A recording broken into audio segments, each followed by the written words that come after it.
आपल्या हिंदू धर्मानुसार आणि मराठी वर्षानुसार वर्षातला पहिला सण म्हणजे गुढीपाडवा. पण तुम्हाला माहिती आहे का की गुढीपाडव्याच्या दिवशी गुढीच का उभारली जाते? या दिवशी नवीन वस्तू खरेदी करणं इतकं का शुभ मानलं जातं? तसेच गुढीपाडव्याचा खरा अर्थ काय? गुढीला कोणत्या रंगाची साडी नेसवावी, कोणत्या रंगाची साडी नेसवू नये, आपण देखील कोणत्या रंगाचे कपडे घालावेत, कोणत्या गोष्टी या दिवशी करणे शुभ असते आणि कोणत्या गोष्टी टाळाव्यात, हे सर्व काही आपण आज या व्हिडिओच्या माध्यमातून जाणून घेणार आहोत. म्हणूनच हा व्हिडिओ शेवटपर्यंत नक्की पहा. नमस्कार मित्रांनो, गुढीपाडवा हा महाराष्ट्रातील अत्यंत महत्त्वाचा सण आहे. हा दिवस हिंदू नववर्षाची सुरुवात मानली जाते. हा सण चैत्र महिन्याच्या शुक्ल पक्षाच्या प्रतिपदेच्या दिवशी साजरा केला जातो.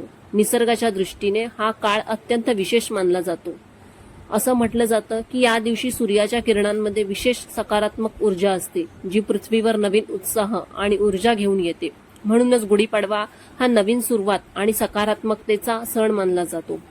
हा केवळ सण नाही, तर हा एक उत्साहाची नवीन सुरुवात असते.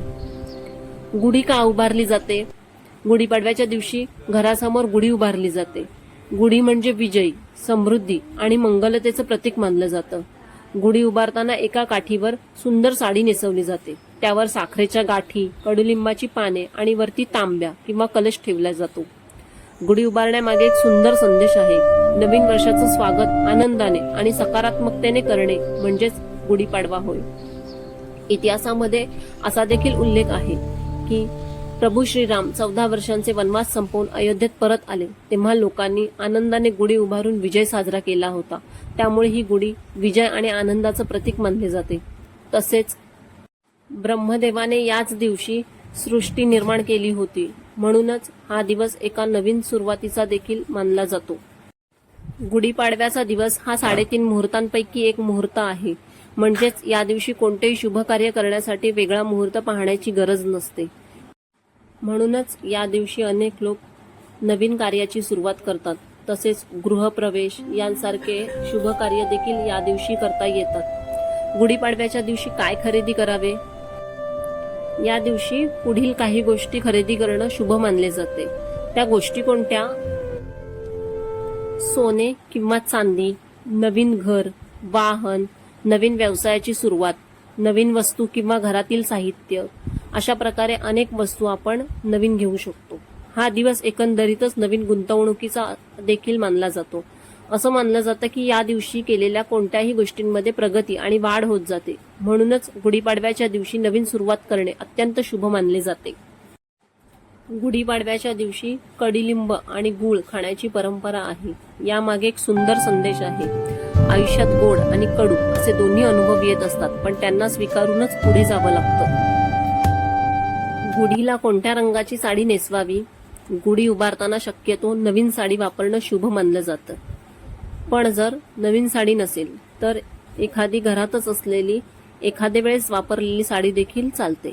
पण खराब झालेली किंवा फाटलेली, मळलेली साडी गुढीला वापरू नये. गुढीला पुढील काही रंगाच्या साड्या नेसवू शकतो. केशरी रंग. केशरी रंग म्हणजे शौर्य, ऊर्जा आणि विजयाचं प्रतीक असतं. लाल रंग. लाल रंग म्हणजे शक्ती, मंगल आणि उत्साहाचं प्रतीक असतं.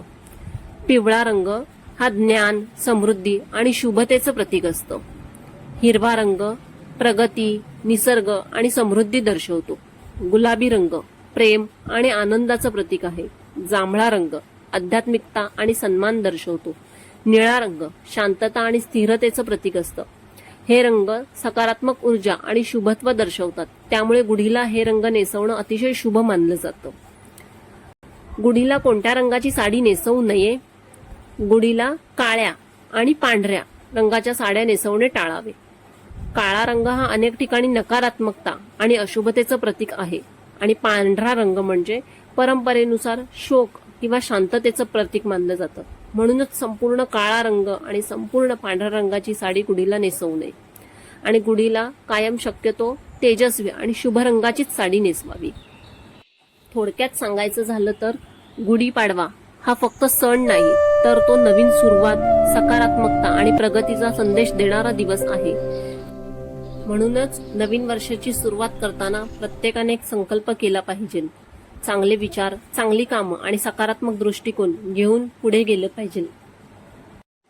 कारण लक्षात ठेवा, नवीन वर्ष आपल्याला फक्त कॅलेंडर बदलण्याची संधी देत नाही, तर आयुष्य बदलण्याची देखील एक नवीन संधी असते. सर्वांना गुढीपाडव्याच्या खूप खूप शुभेच्छा.